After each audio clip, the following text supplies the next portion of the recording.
Halo Wir, balik lagi di channel Aku Bukan Wibu. Kita lanjut lagi bahas cerita Isura. Di cerita sebelumnya, menceritakan tentang Kazuki yang menyerang kota bebas Sukahu sendirian. Namun, dia dikalahkan oleh Shulk secara tragis. Dan di part ini, kita akan menceritakan tentang negeri akhir, yaitu tempat Raja Iblis Sejati tewas. Part ini gue ambil dari Light Novel volume 3 chapter 6-8. Buat kalian yang suka konten kayak gini, jangan lupa subscribe Wir, biar nih channel bisa tembus 1000 subscriber. Oke, nggak usah basa-basi lagi, langsung saja menuju ceritanya. 4 tahun lalu, saat teror Raja Iblis Sejati masih terjadi, berjarak setengah hari dari kota Silver City, seorang pria membawa sebuah kotak kayu melakukan perjalanan ke setiap kota. Pria itu memiliki tubuh bugar, namun tidak ahli dalam pertarungan, baik itu dengan pedang maupun busur. Melewati pasukan perbatasan yang menjaga Rasminia dari teror Raja Iblis Sejati, dia kini berada di sebuah kota yang dekat dengan kota Silver City. Kota ini bernama Kota Jembatan Sakawe.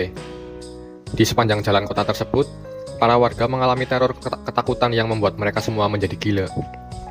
Terlihat seorang wanita tua yang terus memukuli mayat gadis muda sambil berkata tidak jelas. Terlihat juga seorang gadis gila yang mencoba membunuh seorang pria. Di belakangnya, terdapat pria lain juga yang mencoba mematahkan leher gadis itu. Ketakutan menyebar di kota ini. Namun, pria ini tidak berniat membantu mereka. Dia hanya mengamati terus berjalan menyusuri kota. Lagi pula, dia juga tidak bisa melakukan apapun pada mereka. Namun, meskipun demikian, pria yang membawa kotak kayu itu mencoba menguji kemampuan dirinya. Pria itu menurunkan kotak kayu yang dia bawa. Dia kemudian mengeluarkan sebuah alat musik dari kotak tersebut. Namun, saat ia hendak mengeluarkan alat musiknya, suara teriakan terdengar. Berhenti. Teriakan itu bukan berasal dari Minia. Mirip seperti suara keramaian. Suara itu berasal dari atap bekas sebuah gereja. Di sana, terdapat makhluk seperti serigala raksasa. Bulunya berwarna biru dan perak berkilau. Tentu saja, pria itu langsung menghentikan gerakannya dan mengangkat kedua tangannya ke udara, tanda menyerah. Serigala itu memperingati pria itu bahwa jika dia ingin maju dan mengalahkan Raja Iblis Sejati, lebih baik untuk menyerah saja dan kembali pulang. Tidak peduli rencana macam apa yang pria itu miliki, itu akan sia-sia. Dan jika pria itu tetap ingin melanjutkan perjalanannya, maka serigala itu berniat akan membunuhnya. Namun, pria itu tidak takut dan justru pasrah jika dia akan dimakan oleh serigala itu. Seekor serigala dengan 8 kaki. Dia bukanlah seorang Barges ataupun Likan. Dia bernama Ozonesma, seorang Chimera. Ozonesma mengamati pria itu. Dari pengamatannya, dia bukanlah seorang pejuang. Hal ini membuat Ozonesma penasaran. Apa alasan pria ini ingin mengalahkan Raja Iblis Sejati? Lagi pula, sejak awal, tujuan Ozonesma bukanlah melakukan pembantaian. Kemudian, pria itu berkata bahwa dia adalah seorang penyair. Dia ingin Raja Iblis Sejati mendengarkan lagunya. Melihat alat yang dibawa dalam kotak, Ozonesma memahami bahwa alat yang dibawa pria itu adalah instrumen musik dengan 5 senar. Mengamati apa yang terjadi, pria itu menyimpulkan bahwa Ozonesma adalah Chimera yang membunuh semua juara yang datang ke sini, bertindak sebagai penjaga gerbang Raja Iblis. Tak lama setelah itu, pria itu memainkan alat musiknya dan bernyanyi. Setelah suara alunan musiknya terdengar, suasana di sekitar pria itu berubah. Bahkan, warga yang mengalami teror dan ketakutan pun mulai tenang kembali. Tentu saja, hal itu membuat Ozonesma penasaran.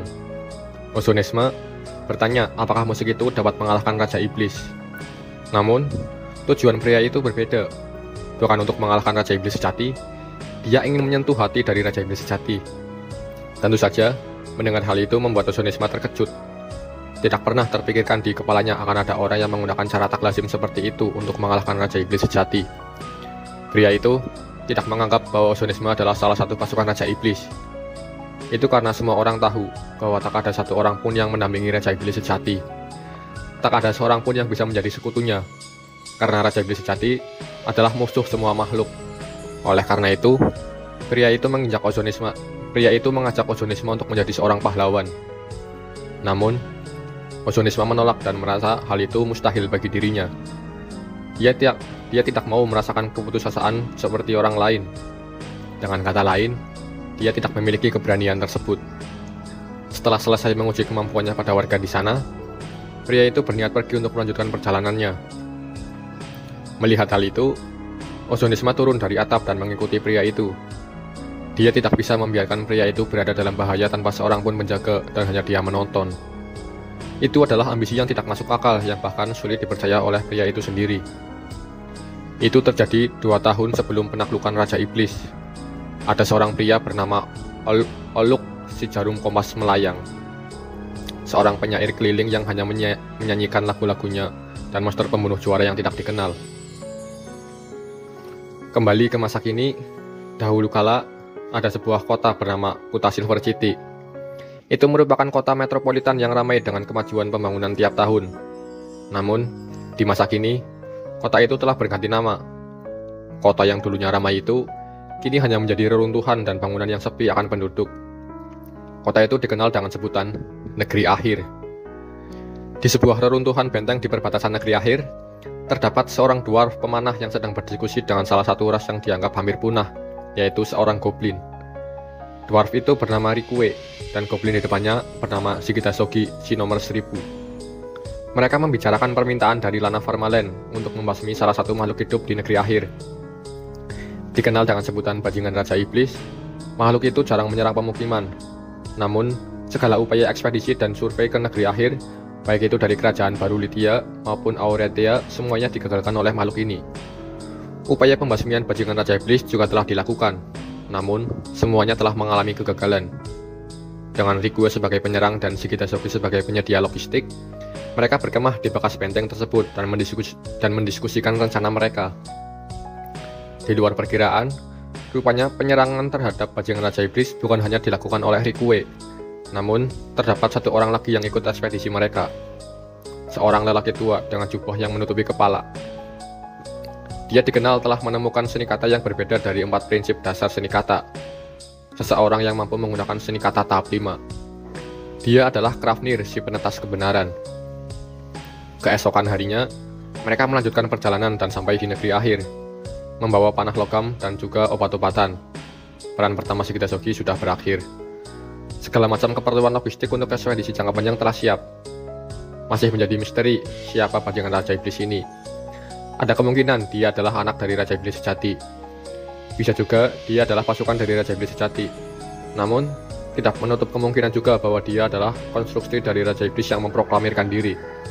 Yang jelas, permintaan ini berasal karena ada informasi soal Belka yang menyerang sebuah desa. Di tengah perjalanan Rikue memikirkan, Krafnir si penetas kebenaran, seorang pelafal seni kata yang dianggap terhebat di zaman ini, imbalan kecil dari desa petani yang miskin, sepertinya itu tidak mungkin bisa membuat juara ini menjadi menerima permintaan ini. Namun, di tengah pemikiran Rikue, ada sosok Oze berwarna merah menghalangi kereta mereka. Oze itu bergumam ketakutan di jalan. Mewaspadai segala hal, Rikue dan Krafnir turun dari kereta dan mendekati Oze tersebut. Menjaga jarak dari Oze tersebut, tiba-tiba tanah bergetar dan dari bawah Oze tersebut, sesosok hurung dengan kawat emas dan mata yang menggunakan kristal memakan Oze tersebut. Itu adalah sebuah revenan ciptaan Krafnir bernama Migamut. Tak lama setelah itu, akibat dari suara keras saat Migamut memakan Oze tersebut, seseorang datang dan menyerang Rikue beserta Krafnir. Sebelum Migamut menyerang Minia tersebut, panah Rikue berhasil menembus dada Minia itu. Tertarik ke arah mereka satu persatu, pasukan yang gila itu memulai ditembak jatuh oleh tembakan busur akurat Rikue. Sekelompok repret Chaon juga muncul, tapi sebelum mereka bisa menyerang, mereka semua ditelan oleh Migamut. Pada saat yang sama, firasat merah yang kuat melintas di benak Rikue. Itu adalah kemampuan Rikue untuk merasakan peringatan ancaman yang mendekatinya dengan penglihatan warna merah. Rikue segera melompat ke depan. Berjeda 1 detik dari lompatan Rikue, ada sesuatu menyerang seperti sambaran petir menghantam ke tempat Rikue tadi berdiri. Si ulat kecil terlihat dari kepulan asap bekas dentuman tadi. Dari sosok itu, Rikue merasakan firasat merah yang begitu jelas yang baru kali ini ia pernah rasakan. Segera, Rikue menarik anak panahnya dan mengincar sosok itu. Panah itu melesat dengan kekuatan yang menakutkan, namun saat mengenai sasarannya, panah logam itu justru patah. Sosok itu berbalik dan menyerang Rikue kembali. Tak sempat menghindar, tubuh tebal dan sisi keras Migamut mencoba melindungi Rikue. Namun, sosok itu dapat dengan mudah menendang dan melewati Migamut, dan serangannya menyerempet Rikue. Rikue meneriaki sosok yang menyerang dirinya. "Siapa kamu?" Sosok itu berjinjit di atas atap dan menjawab, "Itu pertanyaanku, siapa sebenarnya kalian? Muncul di sini dan membunuh semua orang yang lemah." Sesosok gadis dengan usia sekitar 19-20 tahun, mengenakan pakaian mini dengan rambut dan kulit yang sangat halus dan lembut. Kaki langsingnya terlihat melewati roknya dan dia bertelanjang kaki. Tentu saja, Rique sangat terkejut melihat sosok yang menyerangnya adalah seorang gadis cantik. Dari perbincangan singkat mereka, gadis itu tahu bahwa dwarf yang dia serang bernama Rique Kemalangan. Di sisi lain, Rique juga tahu bahwa gadis ini tidak mengakui bahwa dia adalah bajingan Raja Iblis. Aureatia, kerajaan baru Lydia, semua penyelidikan mereka telah digagalkan oleh gadis yang satu ini. Tanpa luka sedikit pun dari bekas serangan Rique, gadis itu bernama Tu si Ajaib. Bergantikan ke masa lalu, di sebuah kota yang diliputi teror Raja Iblis sejati. Seluruh warga di sana telah mati saling bunuh dikarenakan teror ketakutan di kota itu. Terlihat hanya tertinggal seorang gadis kecil yang ketakutan dan berlari dengan putus asa. Pakaiannya berlumuran darah hingga ke sepatunya. Menemukan sebuah pisau di jalan, dia berniat mengakhiri hidupnya dengan menusukkan pisau itu ke perut. Darah bercucuran dari perut gadis itu. Gadis itu menangis dan ketakutan. Namun, tiba-tiba, datang seorang gadis dengan rambut berwarna oranye yang digepang menghentikan tindakan gadis kecil itu. Berperawakan sekitar 19-20 tahun, gadis itu bernama Tu si Ajaib. Mencoba menenangkan gadis kecil itu, Tu membuang pisau yang ada di tangan gadis kecil itu. Mengangkat tangannya, Tu mengajak gadis kecil itu pergi dari kerajaan yang telah hancur itu. Melompat-lompat melewati bangunan dari kerajaan itu, Tu menggendong gadis kecil itu di punggungnya. Di antara pemandangan tragis itu, ada seorang gadis yang mampu menyatakan hal cemerlang tanpa ragu-ragu. Tiba-tiba muncul, tiba-tiba menyelamatkannya. Kenapa dia bisa tetap ceria? Pertemuan Tu dan gadis itu hari itu adalah satu-satunya pertemuan yang mereka alami. Seperti halusinasi yang tidak bisa diceritakan kepada siapapun. Mencoba saling berkenalan. Nama gadis kecil itu adalah Sepit, seorang anggota keluarga kerajaan yang terakhir. Tidak mampu melindungi warga yang membutuhkan perlindungannya. Kembali ke pertarungan sebelumnya, saat Tu sedang berbicara dengan Rique, Krafnir mencoba menyerang dari belakang. Tentu saja, Tu berhasil menghindar dan menyerang balik Krafnir. Serangan Tu membuat lengan kanan Krafnir putus. Rupanya, dari robakan jubah karena lengannya yang terpotong, wujud yang Tu serang merupakan skeleton yang Krafnir kendalikan dari jauh. Krafnir segera mengambil lengan kanannya yang putus dan mengucapkan seni kata. Namun, sebelum mantranya selesai, tubuh kerangka Krafnir telah ditendang oleh kaki ramping Tu. Kerangka itu hancur berserakan. Namun, dari rahang yang hancur itu, Krafnir menyelesaikan seni katanya. Setelah itu, sebuah kabut hijau keluar dari kerangka itu. Tu segera melompat menjauh, namun kabut menghalangi pemandangannya, mengakibatkan 3 anak panah ditembakkan ke arahnya. Dada, mata kiri, dan paha kanannya tertembak anak panah. Tu memang lengah, namun tak ada satupun serangan Rique yang dapat melukai Tu. Setelah mencoba mengincar bagian mata Tu namun tetap tidak berhasil, Rique kehabisan ide untuk mengalahkan Tu. Di sisi lain, seekor serangga logam mendekati Rique. Itu adalah tubuh pengganti skeleton milik Krafnir. Rupanya, kabut yang Krafnir keluarkan adalah kabut beracun yang melumpuhkan syaraf dan menghambat pernapasan. Namun, semua itu sia-sia. Segala sesuatu yang mereka coba, tidak ada yang dapat melukai Tu. Belum lagi, kemampuan penghancur dan kecepatan Tu juga di luar akal sehat. Namun, taktik tempur gadis itu hanyalah terdiri dari serangan langsung yang sama, berulang-ulang. Meskipun banyak bergerak, Tu si Ajaib tidak menunjukkan tanda-tanda kelelahan sedikit pun. Sebuah stamina tak terbatas. Mencoba dengan serangan pamungkas, Megamut Krafnir terbelah. Dari belahan tersebut, terdapat sebuah meriam yang tak terhitung jumlahnya. Meriam itu menyerang Tu secara brutal. Ledakan menggelegar seperti bom meledak di mana-mana. Seluruh area terbakar. Bangunan di sana juga hancur menjadi puing-puing. Asap tebal menyumbul dari area tembakan meriam Krafnir. Namun tiba-tiba, asap itu terbelah dan kilauan hijau terpancar dari mata di kabut itu. Melihat hal ini di hadapannya, suara Krafnir gemetar ketakutan. Mendarat di atas tembok batu yang jauh, Tu perlahan berbalik. Sebagian besar pakaiannya telah terbakar. Di pusat kehancuran yang menyebabkan kematian ribuan kali lipat bagi rata-rata orang, kulit putihnya sama sekali tidak memiliki bekas luka. Pada titik ini, Rique ragu apakah dia memiliki sisa stamina yang cukup untuk menghindari serangan berikutnya. Satu-satunya kemungkinan yang tersisa baginya adalah berbicara dengannya untuk mengulur waktu. Rikue menjatuhkan busurnya ke tanah, lalu dia mengangkat kedua tangannya ke udara, sebuah sikap menyerah. Dia mungkin bisa terus bertarung, setidaknya cukup untuk menghindari satu atau dua serangan lagi. Namun, dia dengan jelas melihat bagaimana pertarungannya dengan bajingan Raja Iblis akan berakhir. Rikue menunjuk ke arah Minia yang pertama kali dia tembak jatuh dengan busurnya. Rupanya, Minia itu masih hidup. Panah yang Rikue gunakan menggunakan obat bius yang Rikue terima dari Shigita Shogi. Bayaran dari desa petani tidaklah cukup untuk menyewa Shigita Shogi. Klien utama Rikue yang sebenarnya adalah kota bebas Okahu, dan misi utamanya adalah menyelamatkan orang-orang yang masih selamat di negeri akhir.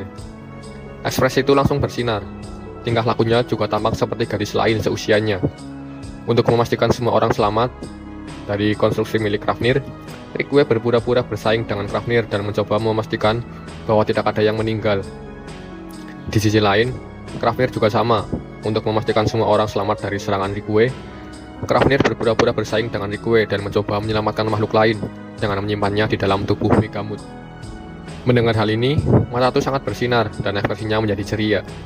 Namun, Rikue yang tidak tahan dengan penampilan Tu yang begitu terbuka dan kegirangan, Rikue memberikan mantel yang ia pakai kepada Tu. Tu tersenyum mengenakan mantel yang diserahkan Rikue padanya. Setelah itu, mereka bertiga mengobrol beberapa hal.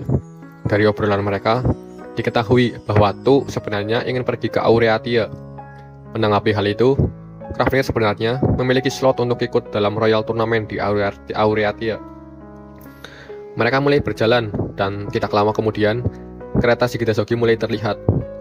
Setelah misinya selesai di negeri akhir, Rikue berencana membawa Tu ke Aureatia. Yah, bagaimanapun juga, mereka akan membawa banyak orang keluar dari negeri akhir. Pada akhirnya, permintaan dari desa petani hanyalah sebuah sandiwara belaka dari misi yang lebih besar. Di dalam kereta, Rikue bertanya tentang apa alasan Tu ingin pergi ke Aureatia. Dengan pipi memerah dan ekspresi senyum malu-malunya, Tu menjawab bahwa dia ingin bertemu dengan seorang gadis muda di sana dan melihat senyumannya. Dia memiliki kemampuan fisik yang luar biasa yang melebihi keahlian superior maupun teknik manapun. Daya tahannya tidak terbatas. Dia memiliki kemampuan pertahanan yang tak tertandingi, bahkan membuat asap beracun dan meriam menjadi tidak berarti. Inkarnasi sejati dari sebuah keajaiban, muncul dari negeri yang dipenuhi mimpi buruk. Asal-usulnya adalah sebuah misteri. Juggernaut, Tu si ajaib. Tepat saat pertarungan hebat antara bajingan Raja Iblis melawan Rikue si kemalangan dan Krafnir si penentas kebenaran sedang berlangsung, di arah yang berbeda dari mereka bertiga, ada orang lain yang berhasil menyusup ke negeri akhir. Seorang pria pendek yang membawa kotak kayu di punggungnya. Dia adalah Yukiharu si penyelam senja. Fakta bahwa ada laporan saksi mata tentang bajingan Raja Iblis yang tersebar luas, artinya mereka selamat dari negeri akhir dan kembali ke rumah. Dengan kata lain, bajingan Raja Iblis telah mengalahkan tim ekspedisi, tetapi pada saat yang sama, dia juga telah mengirim kembali mereka ke tempat yang lebih aman. Namun, jika ada di antara mereka yang terbunuh setelah keluar dari negeri akhir, akan lebih mudah menganggap bahwa mereka telah terbunuh oleh bajingan Raja Iblis. Padahal, mereka terbunuh karena ada pihak yang tidak ingin informasi tentang negeri akhir bocor. Pihak itu adalah kota bebas Okahu. Kota bebas Okahu tidak ingin ada yang mengetahui misteri di balik Raja Iblis sejati. Karena itu, mereka membunuh setiap orang yang ingin keluar masuk negeri akhir. Kini, Yukiharu terus berjalan memasuki negeri akhir, mencoba mencari bukti akan keberadaan Raja Iblis sejati. Setelah selesai dengan penelusurannya, dia keluar dari negeri akhir. Namun, dia dihadang oleh sejumlah tentara di sana. Mereka adalah kelompok tentara yang sebelumnya pernah bertemu dengan Yukiharu. Tanpa pikir panjang, mereka mencoba membunuh Yukiharu. Namun, saat seorang tentara mencoba menembak Yukiharu, tiba-tiba, anak panah terbang masuk dan menyingkirkan ujung laras tentara bayaran itu. Sejumlah kereta melaju dengan kecepatan tinggi, menerobos di antara mereka berdua. Itu adalah rombongan dari Rikue dan kawan-kawannya. Shigita Shogi si nomor 1000. Dia adalah seorang spesialis logistik. Asal-usulnya tidak diketahui. Dia menemani Rikue si kemalangan sejauh ini sebagai subkontraktor. Namun, sejak awal, dia telah menemukan cara untuk memobilisasi karavan transportasi skala besar dan menyelinap melewati kewaspadaan kota bebas Okahu dan mempertemukan Yukiharu si penyelam senja dengan rombongan Rikue saat ini. Diselamatkan oleh Rikue dan rombongannya, Yukiharu membawa sepotong robekan kain yang dia temukan di negeri akhir. sebuah bukti keberadaan Raja Iblis sejati yang dia dapatkan dari mempertaruhkan nyawanya di negeri akhir. Oke ya, mungkin itu aja ya di part kali ini. Dan di part selanjutnya, nanti kita akan bahas tentang siapa sebenarnya anak berambut abu-abu dan Raja Iblis sejati. Dan oke, terima kasih yang udah nonton sampai selesai. Sampai jumpa di video berikutnya.